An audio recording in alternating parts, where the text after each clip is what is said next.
The autumn wind off the Cooper River carried the faint smell of marsh mud and wood smoke when Amelia's pearl-white Range Rover pulled crookedly into the crushed oyster-shell driveway of our house on Trad Street. That single crooked tire told me more than any phone call ever could. My daughter could parallel park a pickup truck full of debutantes on King Street at 5 o'clock on a Friday and never scrape a hubcap. Yet here she was, one wheel grinding the edge of my winter blooming. Camellias, like the car itself, had forgotten its manners. I stood at the upstairs sitting room window, the one with the faded rose chintz sofa, and the portrait of my mother, Lillian Pinckney Hayward, born 1912, died still disapproving in 1998, glaring down at me as if to say, "Elizabeth, fix this." At 60, I had the posture of a woman who had buried a husband, a mother, and most of her illusions, and I still had every inch of spine the good Lord issued me. I set down the needlepoint I had been murdering, a Christmas stocking for a grandchild who might never exist now, and went downstairs without bothering to change out of the old linen shirt I wore for garden work. Some moments do not wait for pearls. She was on the piazza, twisting the strap of her Hermes bag, exactly the way she used to twist her ponytail when she was 7, and about to confess that she and Caroline Rutledge had borrowed grandmother's low-stoffed bowl to use as a fairy swimming pool. The November light slanted through the live oaks and laid long shadows across the piazza boards like prison bars. Amelia's face looked thin, the way it did the week before the bar exam, when she wasn't sleeping. "Come inside before you catch your death, darling," I said, opening the door wider than strictly necessary because Southern mothers believe fresh air cures most things and love cures the rest. She stepped over the threshold and hugged me so fiercely I felt her heartbeat racing against my own. A frightened bird trapped in silken worry. Amelia never hugged like that unless the world was tilting off its axis. "Tea?" I asked, already knowing the answer. "Bourbon," she whispered, and that single word carried more weight than any closing argument she had ever delivered in court. We carried our glasses into the front parlor where the fire was laid and waiting the way it had waited every November since 1838, when some long-dead Pinckney bride decided warmth was a form of hospitality. I waited. Mothers learn early that silence is often the only key that fits certain locks. Amelia stared into the amber liquid as if it might spell out the future in tiny bubbles. Finally she spoke, voice soft as the moss hanging from the oaks outside. "Would it be all right if Ethan came to Thanksgiving?" The question was so careful, so weighed and measured, that my heart cracked a little right there on the heart pine floor my great-great-grandfather had laid with his own hands. "Of course," I said, keeping my voice leveled the way I had the day the doctor told me. Henry's heart had simply stopped on the tennis court at 40. "I've been hoping to know him better. Why on earth wouldn't it be all right?" She traced the rim of her glass with one manicured finger. "You're particular about family traditions, Mama." I set my bourbon down, untouched. "Darling, he's about to be family. This table seats 12, and has only seated 2 for far too long. I want him here." Something flickered across her face, relief, wearing Dred's clothing, and she took the smallest possible sip before setting the glass aside like evidence. She didn't want the jury to see Dot. We spoke of ordinary things for the next 20 minutes. Her latest closing at the firm, a 9-figure merger that would keep the lights on at 3 Charleston law offices for another year. My endless war with the garden club over whether camellias constituted a winter display or an act of horticultural aggression. The scandalous price of shrimp at Crosby's fish market. All the while her left hand worried the emerald on her right ring finger, a stone so large it looked like it was trying to compensate for something. Asterisk, asterisk, I had seen that ring exactly twice. Once when she showed it to me over FaceTime with the brittle brightness of a woman convincing herself she was happy, and once in a photograph on the society page where Ethan's arm was around her like a deed of ownership. Asterisk, asterisk, when she finally stood to leave, I walked her to the car the way I had when she was 16, and terrified of parallel parking in front of the boys from Port. She hugged me again, longer this time, her cheek cold against mine from the wind off the harbor. Asterisk, asterisk, thank you, Mama, she whispered against my hair, for understanding. Understanding what? I wanted to ask, but the taillights of the Range Rover were already disappearing toward Broad Street, and some questions are better left until the person is ready to answer them, or until the truth drags them out, kicking and screaming. Thanksgiving morning smelled of sage, oysters, and impending disaster. I had been up since 5, moving through the house like a priestess, preparing a sacrifice. The turkey, a 22-pound heirloom bird raised on some farm in Walterboro that still believed in letting turkeys walk, had been stuffed with cornbread and celery and the oysters. Henry used to shuck himself while telling terrible jokes. I set the table with the Cantonese export china that had survived Sherman, 3 divorces, and my mother's conviction that children should be seen and not heard around anything breakable.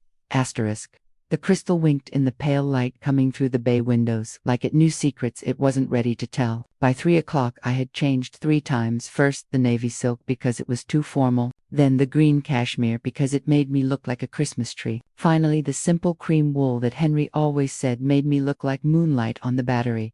I checked my reflection in the pier mirror.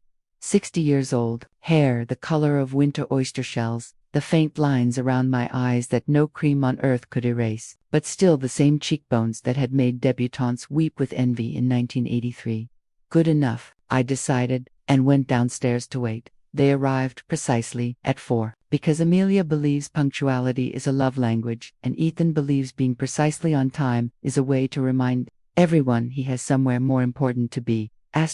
She stepped out first in a burgundy silk dress that made her look like a bruise that hadn't decided whether to heal. Cheekbones sharp, eyes too bright. Ethan unfolded himself from the passenger seat like a man emerging onto a stage where he fully expected applause. Navy suit that cost more than most people's mortgages. Watch heavy enough to serve as a weapon. Hair arranged with the kind of precision that suggests a standing appointment and a stylist on retainer. He shook my hand with a grip calibrated to remind me who was younger, who was stronger, who mattered more in the New Charleston where old families were quaint and new money rewrote the rules. Elizabeth, he said, using my given name as if we had been friends since cotillion, and not two near strangers bound by the thin thread of my daughter's misplaced hope. Stunning house, what is it? 1840s, 1838, I answered, smiling the smile I had perfected at 1,000 benefit luncheons, where I wanted to say go straight to hell but said bless your heart instead, and it's home, not an investment prospectus. Amelia's hand fluttered to her throat, a tell she'd had since childhood. Dinner began politely enough, the way wars sometimes do. We spoke of the new bridge traffic, the latest restaurant on Upper King that charged $28 for shrimp and grits, the unseasonable warmth that had the camellias blooming out of season. Then Ethan found his theme and rode it like a steeplechase horse with blinders on. He had a development deal pending, luxury condos on the waterfront, naturally, because nothing says Charleston like tearing down warehouses to build glass boxes for people who think history is what happened before their IPO. He spoke of square footage and return on investment the way some men speak of football scores or former girlfriends, every sentence ending with a number, followed by so many zeros it made my head hurt. When Amelia tried to mention the pro bono preservation case she was handling, trying to save 3 townhouses from being turned into a boutique hotel with a rooftop bar, he patted her hand like she was a bright child who had wandered into the adult conversation. Sweetheart, nobody wants to hear about retaining walls on Thanksgiving. My fork paused halfway to my mouth. The fire in the dining room fireplace crackled louder than it had any right to, as if the ghosts of every Pinckney woman who had ever sat at this table were clearing their throats. After the pie, pumpkin with real whipped cream, none of that canned nonsense my mother would have called an abomination. Ethan excused himself to take a call. Important client, he said, already scrolling with the absent cruelty people reserve for anyone who isn't paying them by the hour. I watched him wander into the front hall, thumb flicking across the screen like he was swatting flies. Amelia and I cleared plates in silence, the way we used to clear the table when Henry was alive and late, and we both knew better than to ask where he'd been. In the kitchen, she scraped uneaten oyster dressing into the trash with mechanical precision, her engagement ring catching the light like a warning. He's under a lot of pressure, she said to the sink instead of to me. I did not reply. Pressure does not excuse condescension. And I had spent 40 years learning the difference between a man who is stressed and a man who is cruel. When we returned to the dining room, Ethan was still on his phone, laughing at something that clearly wasn't funny to anyone but him. I left something in the car, I announced to no one in particular. Won't be a moment. No one answered. They were both lost in their separate silences. Outside, The November night had teeth sharp enough to draw blood. I had intended to fetch my good cashmere wrap from the back seat, but the evening was colder than expected, and my old gardening jacket hung by the back door, faded green barber, patched elbows, smelling faintly of potting soil, and the life I actually lived when no one was watching. Asterisk, asterisk, I slipped it on, pulled the collar up against the wind off the harbor, and walked down the brick path to the street where Amelia's Range Rover sat beneath the gas lamp like a white whale beached on Trad Street. The shells crunched under my boots the way they had since. I was a child running barefoot in summer. Asterisk, asterisk, I was fishing for non-existent keys, force of habit, the way old women pretend we've forgotten something, when what we've really forgotten is how to be young. When footsteps approached behind me, brisk, proprietary, the sound of a man who believed sidewalks had been invented for him alone. "Hey, you, move along." The voice was clipped, impatient, the voice of someone who had never been told no by anyone who mattered. I turned slowly, because Pinckney women do not jump when barked at. Ethan stood 3 feet away, cigarillo glowing between his fingers like a tiny red warning light, the street lamp catching the face of his watch and throwing it back like a dare. "Excuse me," I said, polite as poison. Asterisk, asterisk, the white Range Rover, he repeated, gesturing with the cigarillo, so that ash drifted down onto the bricks my great-grandfather had laid. "That belongs to my fiancé. We don't need people loitering around it." People, the word landed between us like spit on a ballroom floor. Asterisk, asterisk, I looked down at my mud-stained jacket, the knees of my ancient corduroys still bearing traces of kneeling in the border that morning, planting paper whites that would bloom long after this night was forgotten. Then I looked back at him, 36 years old, maybe 30, the age Henry had been when he dropped dead and left me to raise a daughter alone, on grit and gardenias. Asterisk, asterisk, young man, I began, voice steady, the way it had been the day I buried my husband, the day I buried my mother, the day I learned some battles are won by refusing to flinch. "You are making a terrible mistake." He stepped closer, close enough that I smelled the cigar and the bourbon, and the particular stench of a man who believes money makes him bulletproof. Asterisk, asterisk, I said, "Move along, lady," and then his hands came up, not a punch, not quite, but a deliberate 2-palmed shove to my chest that sent me stumbling back against the cold metal of the car, my breath left in a soft huff of shock more than pain, the way it does when the world tilts in a direction you never expected. "Get lost before I call someone," he snarled. And the someone hung in the air like a threat wrapped in entitlement. The night held its breath for 1 heartbeat, 2, then Amelia's voice cut through the dark like a shard of the good crystal we had used for dinner. "Take your hands off my mother." He spun so fast, the cigarillo traced an arc of red in the darkness. Asterisk, asterisk, I looked past him to the piazza, where Amelia stood at the top of the steps, 2 dessert plates trembling in her hands like small white shields. The porch light carved hollows beneath her eyes and turned her burgundy dress the color of fresh blood. "Baby, this crazy old," he started, and the plates fell. Asterisk, asterisk, Canton china, older Mick Jagger, and twice as durable, shattered across the brick in a burst of blue willow pattern and finality. "That," she said, each word precise as a scalpel sliding between ribs, "is my mother." The color drained from his face so completely I thought he might faint right there on the bricks laid by enslaved hands. 2 centuries ago. Asterisk, asterisk, the cigarillo dropped from his fingers, hissing out against the wet shell like a small, dying star. "Amelia, I didn't know it was dark." She was dressed like what, Ethan? Her voice had gone quiet the way the ocean goes, quiet before a hurricane makes landfall. Asterisk, asterisk, he had no answer that would fit through the sudden hole in his universe. She descended 1 step. Only one. "You are done." 2 words, quiet, final. She turned and walked back inside, leaving the door open behind her, an exit more devastating than any slam, because it said he was no longer worth the energy of closing a door. I stood there in my gardening jacket while the man who had planned to marry my daughter unraveled in front of me like a badly knit sweater. He tried to follow her, thought better of it, looked at me with the expression of a child who has broken something priceless and only now understands the concept of irreparable. Asterisk, asterisk, I said nothing. There was nothing left to say that wouldn't sound like gloating, and Pinckney women do not gloat in public. He got into his black Mercedes, of course it was black, the color of oil slicks and bad decisions, and drove away without looking back, taillights disappearing around the corner toward Meeting Street where the gas lamps still burn every night, because some things in Charleston refuse to die quietly. I picked up the largest shard of china from the steps, the one with the willow trees still visible, and went inside to find my daughter. She was in the kitchen wrapped in the old plaid throw from the study, staring at nothing with the particular blankness of someone whose future has just been amputated. "He thought you were staff," she said dully, "or homeless, or beneath him. That's what he thought you were." "I know, darling," I said, and poured us both another bourbon, though the bottle protested. "I brought that into our house," she whispered, and the shame in her voice broke my heart all over again.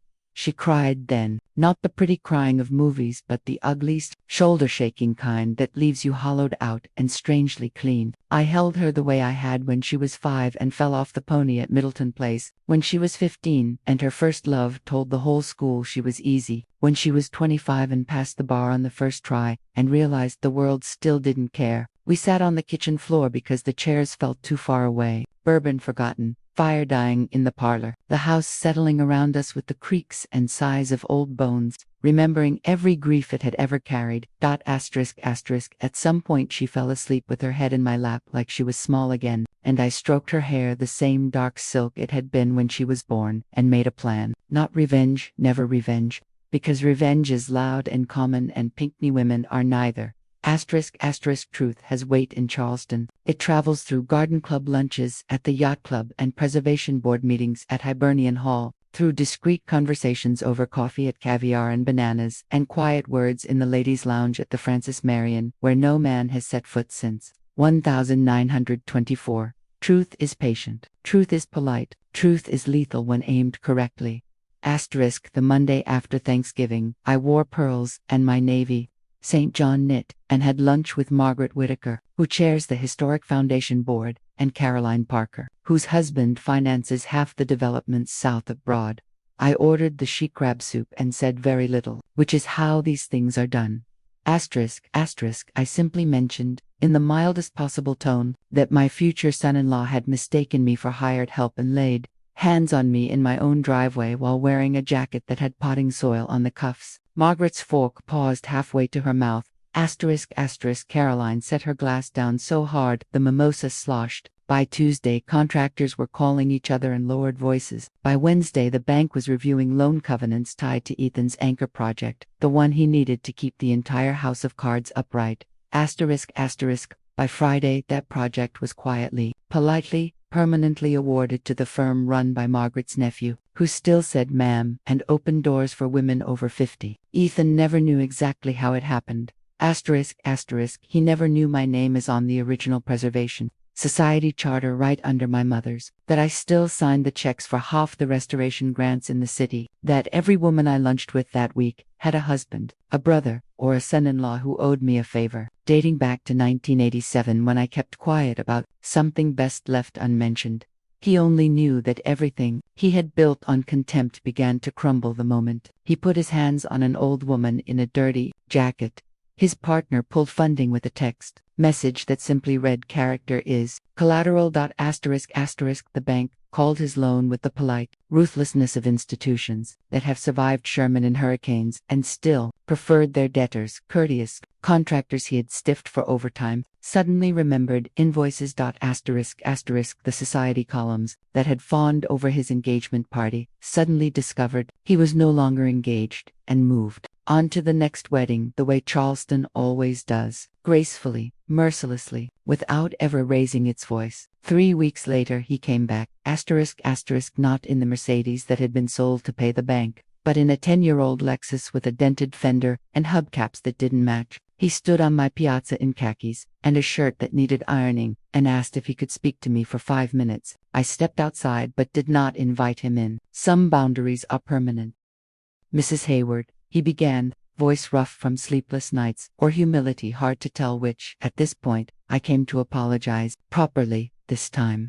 I waited the way the tide waits, patient and inevitable. I was cruel. I was arrogant. I thought money and ambition made me better than people who garden and wear old jackets and open their own doors. I was wrong about everything. Yes, I said, because false comfort is a luxury I ran out of years ago. You were. He looked at his shoes, scuffed now, the kind of scuffs no butler could buff out. I lost the deal, the business, Amelia, all of it. You lost Amelia the moment you decided some people are disposable, I said. The rest was just arithmetic. He nodded like a man who had finally learned to count the cost of things that can't be bought. I don't expect forgiveness. Good, I replied, because I'm 60 years old and I've used up all the forgiveness I budgeted for men who think they can push women around. He started to speak, thought better of it, and turned to leave. At the bottom step he paused. The jacket, he said, almost too soft to hear. It was dark. It always is, I answered, until someone turns on the light. He walked away then, shoulders bowed under the weight of consequences he had never been taught to carry. I watched him go, then went inside and poured myself a small bourbon, though it was only 4 in the afternoon. Amelia was coming for supper, shrimp and grits, her favorite, with extra hot sauce because grief likes spice. She had started smiling again, the kind that reached her eyes instead of stopping at her mouth like a mask. We ate in the kitchen because the dining room still smelled faintly of broken china and bad decisions. She told me about the new associate at the firm who had held the door for the cleaning lady and asked her name, who brought coffee for the receptionist without being asked, who listened when older partners spoke instead of waiting for his turn to talk. His name is Daniel, she said, and the way she said it told me everything I needed to know about the future. After supper we walked out onto the piazza, where the camellias I had rescued from her crooked tire were blooming after all, pink against the darkness like small defiant hearts. The air smelled of salt marsh and wood smoke, and something that might have been hope. Some foundations are built on sand and ego, and the belief that money can buy absolution. Some are built on the bones of old houses that have weathered yellow fever and earthquakes, and still stand because they were constructed by people who understood permanence. Mine held the night Ethan pushed me, held the night Amelia chose truth over the pretty lie she had been telling herself, held every night since Henry died, and I learned that a woman alone can still be a fortress if she refuses to yield the ground she stands on. Charleston watched the whole thing unfold the way it watches everything, with the polite interest of a city that has seen empires rise and fall, and still serves tea at 4 o'clock. No one ever wrote about it in the paper. No one needed to. In this city, some lessons are taught so quietly that only the person learning them hears the bell toll. Ethan learned, Amelia learned, and well, I simply remembered what my mother taught me the day she handed me the keys to this house. A lady's power is never loud, but it is always, always final. Years from now, when Amelia's children, Daniel's children, God willing, ask why there is one cracked piece of Canton china in the cabinet with the willow tree still visible, she will tell them the story. Not all of it, some parts are too sharp for young ears, but enough. She will tell them about the night their grandmother stood in a dirty jacket and refused to be moved. About the night their mother chose herself over a future built on contempt. About the night Charleston closed ranks the way it has since 1670, around one of its own, and when they ask what happened to the man who thought he could push an old woman and walk away unchanged, she will smile the way I smile now and say, he learned better, darling. Everyone does, eventually, because some foundations crumble, and some, like the one under this house, like the one under my daughter's heart, like the one under every woman who has ever been told she was less and answered with silence that roared, endure, and that, my loves, is enough.